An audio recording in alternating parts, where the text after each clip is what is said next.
औज़ुबिल्लाहिमिनश्शैतानिर्रजीम बिस्मिल्लाहिर्रहमानिर्रहीम अस्सलाम वालेकुम। Welcome to journey of learn knowledge. आज का हमारा लेक्चर नंबर जो है वो 36 है। ठीक है, तो चलिए हम अपना लेक्चर जो है वो स्टार्ट करते हैं। Confidence interval for population proportion. ठीक है, जो पॉपुलेशन प्रोपोर्शन है हमारे पास, प्रोपोर्शन जो है वो तनासब है। ठीक है, पॉपुलेशन का। ठीक है, तो कॉन्फिडेंस इंटरवल हमारे पास होता है कि अ, यकीन दहानी, जो हम जैसे जिसे कहते हैं कि हमें पक्का यकीन हो। ठीक है, बिल्कुल ऐसे ही जैसे एक इंटरवल के दरमियान हम कहें कि हमारे पास 95% चांसेस हैं कि इसमें मीन मौजूद है, इतनी यकीन दहानी हो। ठीक है, तो वो होगा कॉन्फिडेंस इंटरवल। पहले हमने पिछले लेक्चर में भी देखा है कि टू वैल्यूज़ के दरमियान जो वैल्यूज़ बाकी मौजूद होती हैं वो इंटरवल होता है। जैसे हम बात करें 60 to 100। ठीक है, तो ये इंटरवल होगा। Okay, a confidence interval used to estimate the true population proportion when the sample size is large. जब sample size हमारा large होगा, ठीक है, तो उसमें जो हमारे उस sample में जो true population होगी हमारी, ठीक है, उस को अंदाज़ा लगाना। ठीक है, उसका अंदाज़ा लगाना, उसको देखना, वो हमारे पास कॉन्फिडेंस इंटरवल इसमें भी आता है। ठीक है, जैसे हमारे पास ये मतलब एक यकीन दहानी है ना, जैसे बिल्कुल ऐसे ही कि एक सैंपल में जब एक ऐसा पार्ट मौजूद हो जो हमारी सक्सेस का हो। ठीक है, हमारी कामयाबी का हो। ट्रू पॉपुलेशन वो पॉपुलेशन मतलब जो हमें मान रही हो। ठीक है, या हमारी चीज़ को मान रही हो, हम पे यकीन कर रही हो। ठीक है, तो वो सैंपल मतलब जैसे यहाँ पे नीचे भी एग्जाम्पल मौजूद है, हम करते हैं। पहले एक्सप्लेनेशन देखते हैं हम कि when the sample size is sufficiently large, जब हमारे पास सैंपल साइज हमारा बड़ा होगा, the sampling distribution of the sample proportion becomes approximately normal. ठीक है, तो वो जो हमारे पास सैंपल प्रोपोर्शन होगी वो नॉर्मल के करीब होगी। ठीक है, जैसे पहले हम पिछले लेक्चर में देख चुके हैं। पिछले लेक्चर में ये एक्सप्लेन किया था कि इसका क्या मतलब है। This allows the use of the z distribution of construct of confidence interval for the population. ठीक है, अब जी डिस्ट्रीब्यूशन क्या है ये भी हम पिछले लेक्चर में देख चुके हैं। ठीक है ना, पिछले लेक्चर्स दो हैं हमारे। अच्छा, to construct a confidence interval for the population proportion, it a survey of in a survey of 500 people, 300 favour our product. ठीक है, a confidence interval is used to estimate the true population proportion of people who favor the product। ठीक है, मतलब 500 female लोग हैं हमारे पास, उनमें से 300 लोगों ने हमारे जो प्रोडक्ट को फेवर किया है। ठीक है, उन्होंने हमारे प्रोडक्ट को माना है। ठीक है, तो ये 300 पीपल जो होंगे ये हमारे पास हमारे ट्रू पॉपुलेशन होंगे। ठीक है, सक्सेस पार्ट होगा हमारा, उस सैंपल में से सक्सेस पार्ट होगा हमारा ये 300 वाला। ठीक है, ये सारी चीज़ इसमें यही बताई गई है, आप रीड कर लीजिएगा। उसके बाद है हमारे पास जी, उसके बाद है हमारे पास confidence interval for difference of two proportions. अब पहले एक था, अब यहाँ पे दो आ गए। ठीक है, and interval estimate for the difference between two population proportions. ठीक है, मतलब दो पॉपुलेशन है और उनका प्रोपोर्शन लेना है। ठीक है, this method is used when comparing proportions from two independent population to determine whether a significant difference exists between them। मतलब उनके दरमियान डिफरेंस का मुआजना करने के लिए हम जो है वो दो क्लास, जैसे हमने पिछले लेक्चर में भी देखा था, दो क्लासेस का आप हमने लिया था, औसत लिया था, यानी मीन लिया था। ठीक है, यहाँ दो क्लासेस है और उनका हमने मीन निकालना, उनके दरमियान मुआजना करने के लिए। ठीक है, उनका डिफरेंस का पता चलाने के लिए कि उन दोनों में डिफरेंस क्या है एक्चुअल में। ठीक है, जैसे एग्जाम्पल है comparing the proportion of male and female students who passed an exam. ठीक है, अब मेल और फीमेल दो हमारे पास हो गए। ठीक है, प्रोपोर्शंस हो गए। ठीक है, अब हमने इनके एग्जाम में पास होने की ये जो चीज़ है, ठीक है, इसको हमने कंपेयर करना है। ठीक है, determination of sample size, the process of calculating how large a sample should be for data collection. ठीक है, मतलब डाटा कलेक्शन के बाद हमारे पास जो हमारा है सैंपल है वो कितना लार्ज हो चुका है। ठीक है, sample size depends on the desired confidence level। जो हमारा कॉन्फिडेंस लेवल है, जो हमने आपको पहले बताया कि वो क्या है, ये उस पर डिपेंड करता है। Margin of error and variability in the data, higher accuracy requires a large sample. ठीक है, मतलब हमने देखनी होती है कि उसका लेवल कितना है। ठीक है, फिर उसकी वेरिएबिलिटी डाटा की, वो सारी चीज़ें, और उसमें एरर जो हो रहे हैं उन सब चीज़ों को इनमें देखा जाता है। ठीक है, जो हमारे पास लार्ज सैंपल होता है उसमें हमारे पास एक्यूरेसी ज़्यादा तो होती है कि ज़्यादा उसके चांसेस होते हैं, क्योंकि जैसे जैसे बड़े सैंपल होते जाते हैं ना, तो उनमें उनका सैंपल साइज फिर जो होता है सैंपल मीन जैसे निकालना या भी, तो वो सैंपल का पॉपुलेशन के बराबर होना ज़्यादा हो जाता है, क्लियर हो जाता है कि वो ज़्यादा चांसेस होते हैं उसके। जैसे calculating how many voters need to be surveyed and to estimate election result with 95% confidence, ठीक है। मतलब 95% कॉन्फिडेंस के साथ वोटर्स को वोटर्स का आप बताना, ठीक है, उनके रिजल्ट वगैरह। ओके, उसके बाद है हमारे पास margin of error, the maximum expected difference between and sample estimate and the true population value. मतलब हमारे पास मार्जिन एरर क्या है, कि पहले भी ये हो चुका है वैसे, the maximum expected difference between a sample estimate and the true population value. The true population value क्या है हमारे पास, जिन्होंने हमें माना है या हमारी प्रोडक्ट को फेवर किया, ठीक है, हमारी किसी भी चीज़ को उसने फेवर किया जिसमें हमारी सक्सेस हुई है, ठीक है, तो उसका अंदाज़ा लगाया जा रहा है, सैंपल एस्टिमेट का अंदाज़ा लगाया जा रहा है, और साथ में हमारी ट्रू पॉपुलेशन जो है। It measures the precision of an estimation. A smaller margin of error indicates more reliable results. मतलब अगर एरर स्मॉल होगा तो रिजल्ट जो है वो अच्छा आएगा। कैसे, जैसे हमने पहले भी बताया कि ये मार्जिन एरर बेसिकली है क्या हमारे पास, ये हमने पिछले लेक्चर में भी किया था कि ये बताता है कि एक सैंपल एरर, सैंपल मीन जो है वो पॉपुलेशन मीन के कितने बराबर है, कितने करीब है उसके बराबर, सॉरी, कितने करीब है उसके, ठीक है। जैसे हमने बोला कि पॉपुलेशन मीन हमारे पास मिसाल के तौर पर 20 है या 30 है, तो ये जो सैंपल मीन होगा हमारे पास वो 29 है, ये 28 है, ये 27 है, तो उस लिहाज से मार्जिन एरर हमें बताएगा कि वो कितना उसमें फ़र्क आ रहा है या उसके कितना करीब है, तो मार्जिन एरर जो है वो इस चीज़ को डिस्कस करता है। So, the lecture number 37, hypothesis testing. A statistical procedure used to test a claim about a population parameter using sample data, ठीक है। मतलब सैम्पल डाटा को यूज़ करते हुए जो स्टैटिकली प्रोसीजर किया जाता है किसी भी पॉपुलेशन के पैरामीटर के दावे को साबित करने के लिए, वो जो टेस्ट होता है वो सब क्या होता है, हाइपोथेसिस होता है, ठीक है। मतलब पॉपुलेशन पैरामीटर्स क्या है, पैरामीटर्स हमने पहले भी बात की पिछले लेक्चर्स में, जिसमें मीन होते हैं हमारे पास, वो प्रोपोर्शन होती है, यानी कि तनासब होता है, स्टैंडर्ड डेविएशन होता है, ठीक है, ये सब चीज़ें होती हैं इसमें, ठीक है। तो उनको साबित करने के लिए, इस दावे को साबित करने के लिए जो टेस्टिंग होती है वो हाइपोथेसिस होती है। बिल्कुल ऐसे ही हाइपोथेसिस है क्या, सिंपल वर्डिंग में जो हम बात करते हैं, हमने बायो वगैरह में भी आपने पढ़ा होगा 9th में, अगर बायो वगैरह रखी हुई थी तो उसमें भी हाइपोथेसिस क्या होता है कि जब एक चीज़ हो रही है तो हम वो देखते हैं कि ये चीज़ है वो कैसे हो रही है, क्यों हो रही है, कब हो रही है, उन सब चीज़ों का लिख दिया जाता है कि ये ऐसे हो रही है, वो ठीक है। अब उसके बाद उनकी टेस्टिंग होना है कि कैसे हुई, क्यों हुई, कब हुई, किस वक्त हुई, कैसे, सब मतलब हर चीज़ को देखना। तो वो जो होती है वो चीज़ जो लिखी जाती है वो होती है, वो हाइपोथेसिस होती है उसके मतलब। Explanation, it involves forming a hypothesis, selecting a significance level, calculating a test statistics and making a decision, ठीक है। वही लेवल का तकाजा आ गया, फिर उनको कैलकुलेटिंग वगैरह करना, फिर डिसीजन वगैरह लेना, ठीक है। Testing weather the average income of employees is 60,000। मतलब देखो हमारे पास जो एम्प्लॉयज़ हैं उनके एवरेज इनकम निकालना, ठीक है, कि वो ये चलो ठीक है 60,000 हो गया, एवरेज इनकम होगी, ठीक है। अब इसकी बुनियाद पर हम रिजल्ट निकाल सकते हैं, हम बता सकते हैं, हम डिसीजन ले सकते हैं कि क्या ये सही है या नहीं है, ये कंपनी के बजट के हिसाब से सही चल रहा है या नहीं चल रहा है, या ज़्यादा सैलरी मिल रही है या कम है, मतलब इनकम। तो ये सारी चीज़ें फिर इस तरह से डील की जाती हैं। Null hypothesis, a statement that represents no change और नो इफेक्ट, ठीक है, जिसमें हमारे पास नो कोई चेंज नहीं, कोई इफेक्ट, कोई असर कुछ नहीं हो रहा, ठीक है।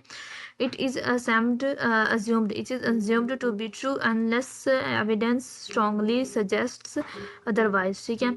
इसमें क्या होता है हमारे पास कि एक स्ट्रॉन्ग एविडेंस, स्ट्रॉन्ग सजेशंस वगैरह वो सब हमारे पास वो यहाँ पे अज्यूम्ड बस किए जाते हैं, ठीक है, ये ट्रूली हमारे पास वो मौजूद नहीं होते हैं, ठीक है। एग्जाम्पल है हमारे पास जैसे एज नॉट या जीरो भी बोल सकते हैं, म्यू इज इक्वल 70, ठीक है। अल्टरनेटिव हाइपोथेसिस एज वन, ठीक है। जैसे हमारे पास है स्टेटमेंट स्टेटमेंट दैट कॉन्ट्राडिक्ट्स, यानी ऑपोजिट होता है, ठीक है, in this opposite the null hypothesis, ठीक है।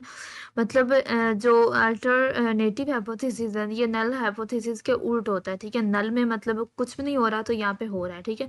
It represents the claim the researchers wants to test, मतलब जो रिसर्चर टेस्ट करना चाहते हैं ये उसके दावे को रिप्रेजेंट करता है, ठीक है। यहाँ पे H one mu is equal not 70 हो गया, ठीक है। लेवल ऑफ सिग्निफिकेंस है हमारे पास जिसको अल्फा से शो किया जाता है, ठीक है। The probability of rejecting a true null hypothesis, वो इम्कानात जो किसी भी नल हाइपोथेसिस को रिजेक्ट करते हैं, ठीक है, वो होते हैं हमारे पास level of significance. Common values are 0.05 and 0.01 representing 5% और 1% रिस्क ऑफ एरर, मतलब ये 0.05 और 0.01 जो ये 5% और 1% रिस्क रखते हैं उस एरर को रिजेक्ट जो रिस्पॉन्डिंग उसकी कर रहे हैं, ठीक है। जैसे यहाँ पे अल्फा इज इक्वल 0.01 हो गया, ठीक है। इसका मतलब है कि अल्फा इज इक्वल 5%, ठीक है, इस तरह। इसके बाद critical region, the range of values that leads to rejection of the null hypothesis, ठीक है। मतलब वो यहाँ पे तो ठीक है, वो बता रहे हैं कि हमारे पास वो इम्कानात जो इस हाइपोथेसिस नल हाइपोथेसिस को रिजेक्ट करते हैं वो लेवल ऑफ सिग्निफिकेंस है, ठीक है। और वो लेवल ऑफ सिग्निफिकेंस में सबसे पहले हमारे पास क्रिटिकल रीजन आ रहा है, ठीक है। ये हमारे पास इम्कानात है, ठीक है। और क्रिटिकल जो रीजन है हमारे पास the range of values that leads to region of the null hypothesis, ठीक है। ये लीड कर रहा है, यानी जो रेंज है ना, ऐसी रेंज होती है वैल्यूज की, एक ऐसी रेंज होती है जिसमें ऐसी रेंज होती है जो इस नल हाइपोथेसिस को रिजेक्ट करने के लिए लीड कर रही होती है, ठीक है। इस रेंज ऐसी रेंज ऑफ वैल्यूज होती हैं जो है नल हाइपोथेसिस को रिजेक्ट करने के लिए लीड कर रही होती हैं। if the test statistics falls in this region the null hypothesis is rejected, ठीक है। मतलब अगर इस रीजन में वो गिर जाए, वो आ जाए, तो जो नल हाइपोथेसिस है वो रिजेक्ट होता है। जैसे z greater than 1.96 in two tailed test, ठीक है। तो इसमें z अगर जेक जो है वो अगर आ जाए इसी तरह ग्रेटर देन हो जाए तो ये हमारे पास इस वैल्यू से ग्रेटर देन हो जाएगा, ठीक है। तो ये हमारे पास नल वैल्यू जो है वो रिजेक्ट हो जाएगी, ठीक है। और अगर लेस देन रहेगा तो वो रिजेक्ट नहीं होगी, ठीक है। G test definition a hypothesis test that use the standard normal distribution, ठीक है, जिसमें हमारे पास एक स्टैंडर्ड नॉर्मल डिस्ट्रीब्यूशन जो है वो यूज हो रहा है, ठीक है, उसको यूज करने के लिए। It is used when the population standard deviation is known और the sample size is large, ठीक है। स्टैंडर्ड डेविएशन मतलब ये जी टेस्ट है वो यहाँ फिर दोबारा रिपीट हो रहा है। जी टेस्ट है क्या, जिसमें हम एक तो पॉपुलेशन स्टैंडर्ड डेविएशन को जानते हों और फिर जो उसका जो सैंपल साइज है वो लार्ज होना चाहिए, ठीक है। अब स्टैंडर्ड डेविएशन क्या है, separate out the data is from the population mean, ठीक है। मतलब जो डाटा है वो कितना फैला हुआ है, ठीक है, और जो पॉपुलेशन मीन है उसके कितने करीब है, ठीक है, उस चीज़ को देखना। मतलब कोई भी वैल्यू दी हुई है ना, वैल्यू एक वैल्यू दे देते हैं ना, जैसे 65 बिल्कुल दे दिया, ठीक है। तो अब हम देखेंगे कि ये जो पॉपुलेशन का मीन है ना ये उसके कितने करीब है, ठीक है। और इसका जो डाटा है वो कितना फैला हुआ है, ठीक है।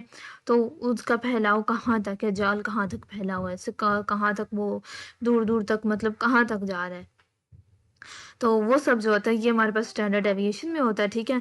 और जो ये स्टैंडर्ड पॉपुलेशन स्टैंडर्ड डेविएशन और लार्ज साइज का लार्ज होना ये हमारा जी टेस्ट में होता है, ठीक है। इसके बाद है हमारे पास वन टेल टेस्ट, ठीक है। A hypothesis test with the rejection region on one side of the distribution, ठीक है। इसमें हमारे पास यूं होता है कि इसमें हमारे पास यूँ होता है कि जो वन टेल टेस्ट है, मिसाल के तौर पर आप इस तरह से मिसाल लें कि एक दवाई है, ठीक है, और आपने वो दिया और आप ये कह रहे हैं कि ये दवाई जो है ये इस बीमारी के टाइम को कम करती है, ठीक है, बीमारी के ख़त्म होने के टाइम को कम करती है, मतलब वो जल्दी जल्दी जो है बीमारी को ख़त्म कर देती है, ज़्यादा टाइम नहीं लगाती, ठीक है। तो इसमें सिर्फ हम एक ही चीज़ देख रहे हैं, ठीक है। तो इसलिए ये वन टेस्ट होगा, ठीक है। Hypothesis test with rejection region on one side of the distribution, ठीक है। जो एक साइड में जो फैलाव के एक तरफ देखा जाता है, ठीक है। इसमें हम सिर्फ एक चीज़ देख रहे हैं कि वो जो दवाई है वो बीमारी के असर को दूर कर रही है, दूर कर रही है, ठीक है, और मतलब ठीक कर रही है बीमारी को। उसके बाद है कि used when the alternative hypothesis specifies a direction, ठीक है। इस one mu greater than is equal greater than 50 हो गया, ठीक है। टूल टेस्ट हमारे पास hypothesis test with rejection region on both side, जब ये दोनों साइड पर फैलाव की दोनों तरफ होता है, बिल्कुल ऐसे ही जैसे कोई कील वगैरह हो, ठीक है। तो हम उनका क्या है कि ये कील जो है एक स्पेसिफिक साइज बताया हुआ है उससे कम हो रहे हैं और बढ़ रहे हैं, ठीक है। तो हम ये दोनों चीज़ें देख रहे हैं कि कम हो रहे हैं या बढ़ रहे हैं, कम हो रहे हैं या बढ़ रहे हैं, ठीक है। उसका साइज कम हो रहा है या बढ़ रहा है, ठीक है। तो उस लिहाज से हम ये टू टेल टेस्ट हो जाएगा कि हम दोनों चीज़ों को अब ऑब्जर्व कर रहे हैं, दोनों चीज़ों को नोट कर रहे हैं, ठीक है। उसके बाद है हमारे पास decision rule, a rule for deciding whether to reject the null hypothesis, ठीक है।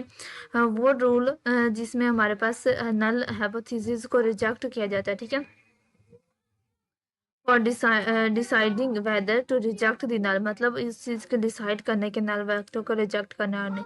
तो ये it compares the calculated test statics with the critical value, जो क्रिटिकल वैल्यू होती है ना इसके साथ इसका कैलकुलेटेड होता है, ये बाकायदा कैलकुलेटिंग के जरिए होता है, ठीक है। और कैलकुलेट करके फिर इसको किया जाता है, जैसे if not if bar z bar greater than 1.96, तो इसके बाद मतलब इसमें अगर वैल्यू हमारे पास ज़्यादा हो जाएगी तो ठीक है वो रिजेक्ट हो जाएगा, और अगर कम हो जाएगी वैल्यू लेस होगी तो फिर रिजेक्ट नहीं होगा।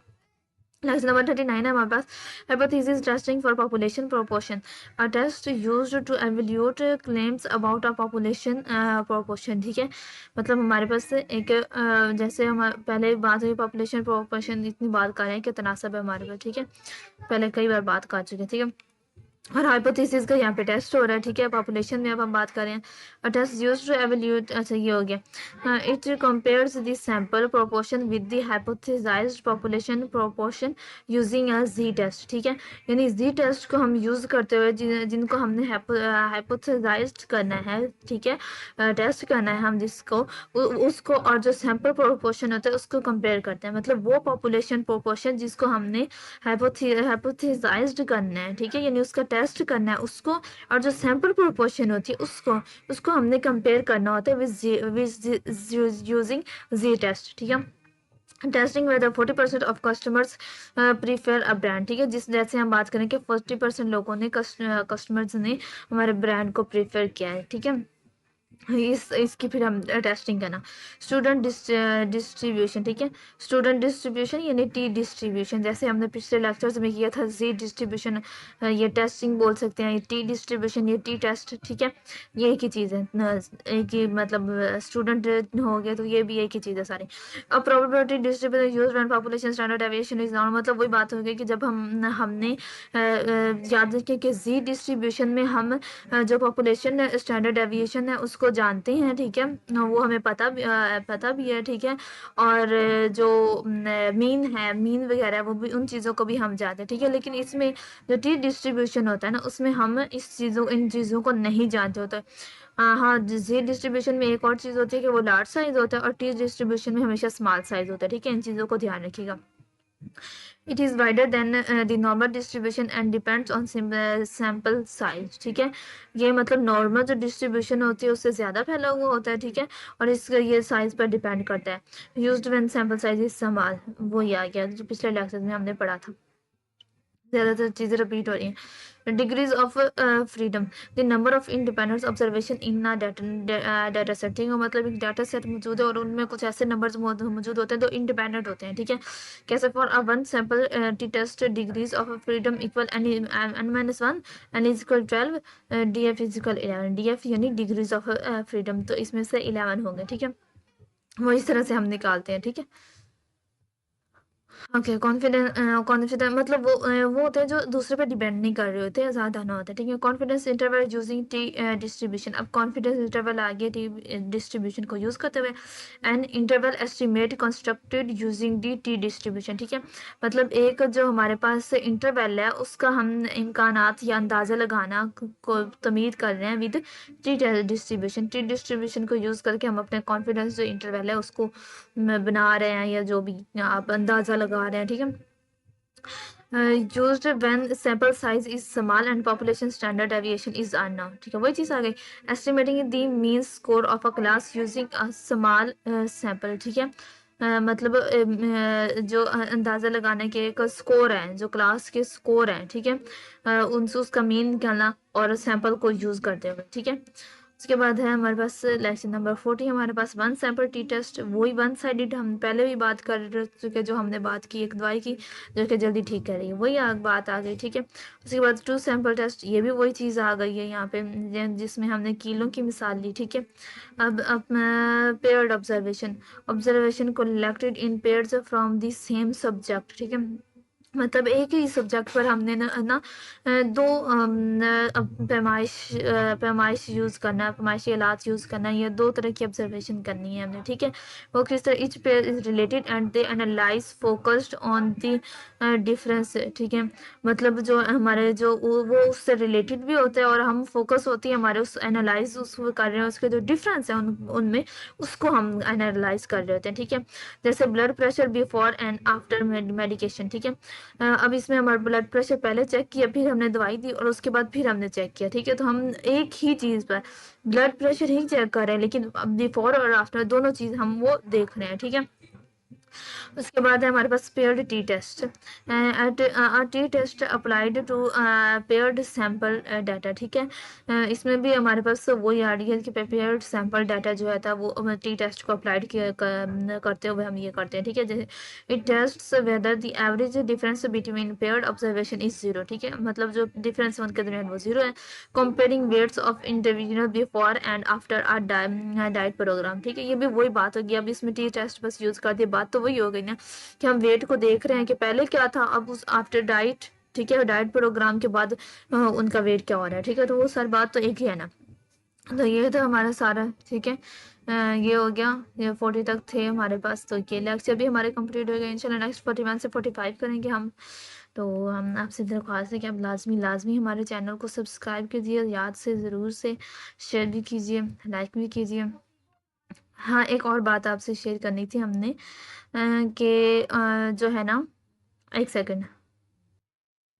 ओके, तो अक्सर प्रॉब्लम चल रही थी कि मिड टर्म में भी ज़्यादातर बच्चे जो है ना वो कह रहे थे कि हमें ये नोट्स प्रोवाइड कर दें, नोट्स फाइल्स दे दें, हमें डॉक्यूमेंट दे दें। तो वो हो नहीं पा रहा था, ठीक है। मिड टर्म में मतलब काफ़ी वो टाइम शॉर्ट था ना, इसलिए। लेकिन अब वो सॉल्व भी हो चुका है और आपको मिल भी जाएंगे, ठीक है। तो उसके लिए आपको करना क्या होगा कि आपको सर्च करना होगा journey of learn knowledge blogger.com, ठीक है। ये आप गूगल पर जब सर्च करेंगे ना, journey of learn knowledge with MB ma'am Google blogger.com, sorry, ठीक है। तो वो जैसे ही आप सर्च करेंगे, ठीक है, तो वो आपको ये आपको मिल जाएगा। यहाँ पे देखिए ये सब्जेक्ट भी मौजूद है, CS रजिस्टर 1 है। यहाँ पे आपको मिड टर्म प्रिपरेशन की जो होंगे वो मिल जाएंगी, ठीक है। इसी तरह अगर आप फाइनल टर्म चाहें तो यहाँ पे फाइनल टर्म के भी आपको मिल जाएंगे, ठीक है। जैसे जैसे जो लेक्चर अपलोड होता जाएगा ना, उसका डॉक्यूमेंट जो है वो यहाँ पे आता जाएगा, ठीक है। ऑब्जेक्टिव के लिहाज से तो ऑब्जेक्टिव का भी आ जाएगा, ठीक है। तो वो मतलब ये देखें, ये ऑब्जेक्टिव का भी आ गया, ठीक है। तो ये इस तरह से आपका यहाँ पे मौजूद होगा। आप यहाँ से डॉक्यूमेंट्स फिर यहाँ पे क्लिक करके और अपना डॉक्यूमेंट जो वो ओपन कर सकते हैं और यहाँ से डाउनलोड भी कर सकते हैं, ठीक है। और जैसे जैसे जो लेक्चर अपलोड होते जाएंगे ना, वो साथ साथ ही फिर इधर आते जाएंगे वो डॉक्यूमेंट्स, ठीक है। तो बाकी और कुछ भी आपने पूछना हो तो लाजमी पूछिएगा कमेंट्स में, और चैनल को सब्सक्राइब लाजमी लाजमी कर लीजिए। बाकी दुआ में याद रखिए। अल्लाह हाफिज़।